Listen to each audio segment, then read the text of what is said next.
ഇന്ന് നമ്മുടെ മുമ്പിലുള്ളത് മെറീനയും മെറീനയുടെ ഹസ്ബൻഡും മിഥുനുമാണ്. അപ്പോൾ നമുക്ക് ഇതുവരെയുള്ള എക്സ്പീരിയൻസിനെ കുറിച്ച് ഇവർ രണ്ടുപേർക്കും ചോദിച്ചറിയാം.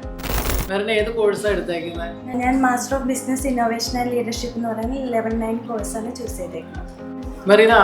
മെറീന ശരിക്കും എന്താ ചെയ്തുകൊണ്ടിരുന്നത്, എന്താണ് പഠിച്ചേക്കുന്നത്, വർക്ക് ചെയ്തിട്ടുണ്ടോ, എങ്ങനെ കാര്യങ്ങളൊന്ന് എക്സ്പ്ലെയിൻ ചെയ്യാമോ? ഓക്കെ, ഞാൻ ഡിഗ്രി കംപ്ലീറ്റ് ചെയ്ത് കഴിഞ്ഞിട്ട് ഒരു HR അസിസ്റ്റൻ്റ് ആയിട്ട് കുറച്ച് നാൾ വർക്ക് ചെയ്തിരുന്നു. അത് കഴിഞ്ഞ് ഒരു 2016 ഞാൻ മോണ്ടിസോറി എടുത്തിട്ട് പിന്നെ ടീച്ചിങ് ഫീൽഡിലായിരുന്നു. പിന്നെ 21-22 ഞാൻ MSW കംപ്ലീറ്റ് ചെയ്തു. അത് കഴിഞ്ഞിട്ടും ടീച്ചിങ് തന്നെയായിരുന്നു എൻ്റെ പ്രൊഫഷൻ. അത് കഴിഞ്ഞിട്ടാണ് പിന്നെ ഇങ്ങനെ പുറത്തേക്ക് അബ്രോഡ് നോക്കിയത്. അങ്ങനെയാണ് ന്യൂസിലാൻഡ് ചൂസ് ചെയ്തത്.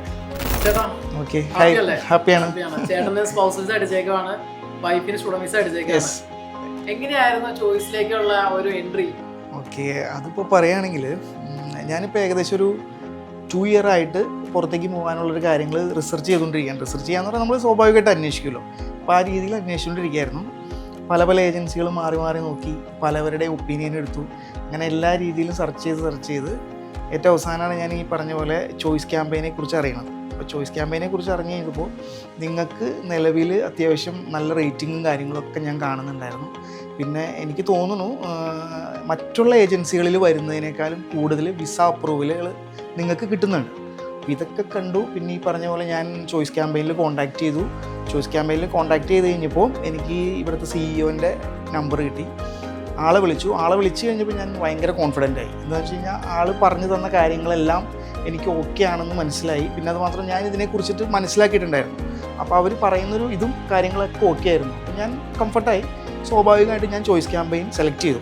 പിന്നെ വേറൊരു കേസ് എന്ന് പറഞ്ഞു കഴിഞ്ഞാൽ ഏതൊരു ഏജൻസിയിൽ പോയാലും നമ്മുടെ അടുത്ത് ഒരുപാട് പേപ്പർ വർക്കുകൾ കാര്യങ്ങൾ ഇതൊക്കെ ചോദിക്കുന്നുണ്ട്. പിന്നെ അതുപോലെ ITR ഫയലിങ്, അങ്ങനെ ഒത്തിരി പ്രൊസീജിയർ പറയുന്നത്. പക്ഷേ നിങ്ങളുടെ അടുത്ത് വന്നപ്പോൾ വളരെ സിമ്പിളായിട്ടാണ് എന്നോട് എല്ലാ കാര്യങ്ങളും പറഞ്ഞു തന്നതും. ഞാൻ നോക്കിയപ്പോൾ ഇത് ഭയങ്കര ഈസി ആയിട്ട് ചെയ്യാൻ പറ്റും എന്നെനിക്ക് തോന്നി നിങ്ങളുടെ ഒരു ഇതിൽ. അപ്പം അങ്ങനെ വന്നു കഴിഞ്ഞപ്പോൾ ഞാൻ സ്വാഭാവികമായിട്ടും ചോയ്സ് ക്യാമ്പയിൻ തന്നെ സെലക്ട് ചെയ്തു. മെറീനയും മിഥുനും ഇവിടെ എങ്ങനെയാണ് സെറ്റായിരുന്നോ, അല്ലെങ്കിൽ എന്തുകൊണ്ടായിരിക്കാം ഈ ഒരു ന്യൂസിലേക്ക് സ്റ്റുഡൻറ് വിസ എന്നുള്ള ഡിസിഷൻ എടുക്കാനുള്ള കാരണങ്ങളൊക്കെ? ന്യൂസിലൻഡ് സെലക്ട് ചെയ്തതിൻ്റെ ഒരു റീസണാണ് ചോദിക്കുന്നതെങ്കിൽ ഞങ്ങൾ മെയിൻലി ഞാൻ ഇവിടെ സെറ്റിലാണോ എന്ന് ചോദിച്ചാൽ കുഴപ്പമില്ല. എന്ന് വെച്ചാൽ എനിക്ക് ബിസിനസ്സും കാര്യങ്ങളുണ്ട്, ആൾക്ക് ജോബുണ്ട്, കുഴപ്പമില്ലാത്തൊരു ഇൻകവും കാര്യങ്ങളൊക്കെ ഉണ്ട്. പക്ഷേ ഞങ്ങൾ കുട്ടികളുടെ ഒരു ഫ്യൂച്ചറും കൂടി നോക്കിയിട്ടാണ് ന്യൂസിലൻഡ്. പിന്നെ എന്തുകൊണ്ട് ന്യൂസിലൻഡ് എന്ന് തന്നെ ചോദിച്ചു കഴിഞ്ഞാൽ അത് കുറച്ചുകൂടി PR ഫ്രണ്ട്ലി ആയിട്ടുള്ളൊരു കൺട്രിയാണ്. മറ്റുള്ളൊരു കൺട്രിയിലേക്ക് പോകുന്നതിനേക്കാളും കുറച്ചുകൂടി ബെറ്റർ ആയിരിക്കും ന്യൂസിലൻഡ് എന്ന് എൻ്റെ ഒരു ഇതിലും എനിക്ക് മനസ്സിലായത്. അതുകൊണ്ടാണ് ഞങ്ങൾ ന്യൂസിലൻഡ് തന്നെ സെലക്ട് ചെയ്തത്. പിന്നെ ന്യൂസിലൻഡാണെങ്കിൽ ഭയങ്കര സേഫസ്റ്റ് കൺട്രിയാണ്. പിന്നെ അവിടുത്തെ കൾച്ചറും പിന്നെ അവിടെ എല്ലാവരും ഫ്രണ്ട്ലി ആണെന്ന് പറഞ്ഞു കേട്ടിട്ടുണ്ട്.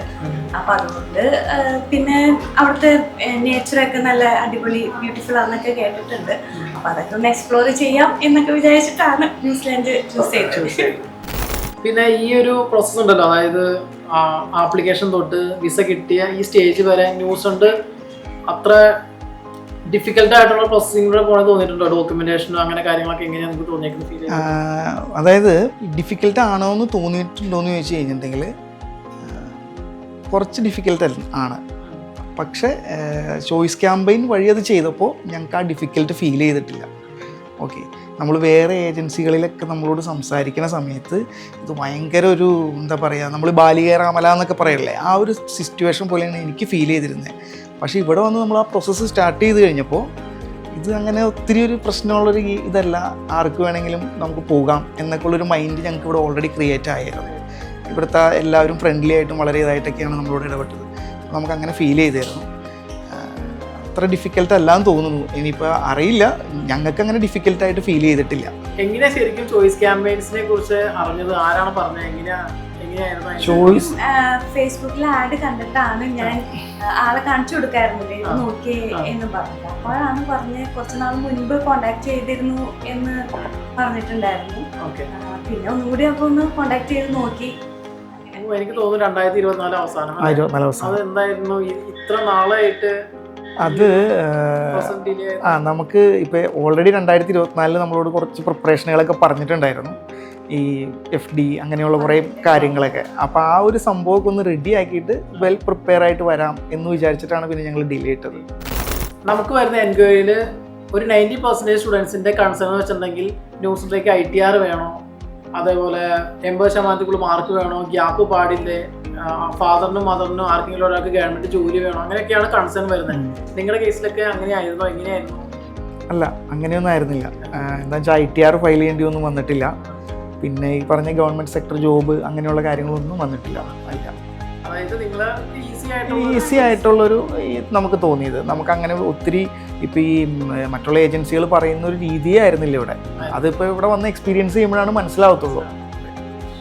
ഏത് ഏജൻസി പോയാലും വിസ ടീം നല്ല സ്ട്രോങ് ആയാൽ മാത്രമാണ് വിസയ്ക്ക് വേണ്ടിയിട്ടുള്ള കാര്യങ്ങൾ പെട്ടെന്ന് മൂവ് ഓൺ ചെയ്യുള്ളൂ.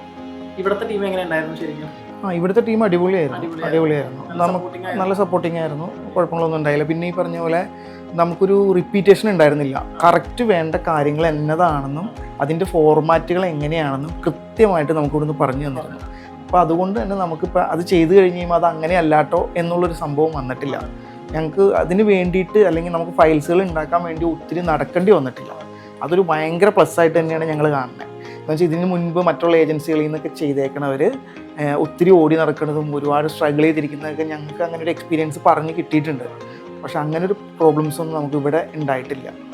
ശരിക്കും 2-3 സ്റ്റുഡൻസിൻ്റെ അടുത്തും അവരുടെ പാരൻസിൻ്റെ അടുത്തും ഞാൻ ഇൻ്റർവ്യൂ ചെയ്തതിന് ശേഷം എനിക്ക് മനസ്സിലായത് കുറേ സ്റ്റുഡൻസിൻ്റെ ഭയങ്കര കൺസേണാണ് ITR, മാർക്ക്, ഗ്യാപ്പ്.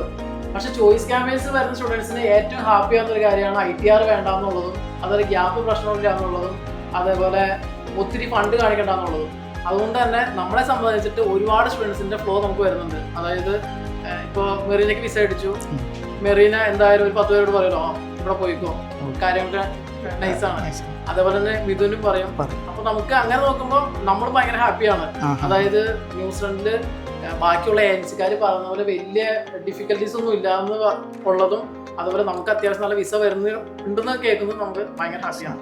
അപ്പൊ മെറീന, മിഥുൻ, രണ്ടുപേർക്കും best wishes. Thank U.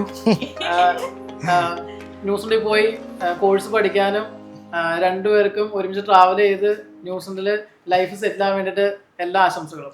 Thank you. അതെ, എനിക്കൊരു ആഗ്രഹമുണ്ട്. ഞാനത് പറഞ്ഞോട്ടെ? ഞാൻ ഇയാളെ ഒന്ന് കെട്ടിപ്പിടിച്ചോട്ടെ? പിന്നെ തീർച്ചയായിട്ടും.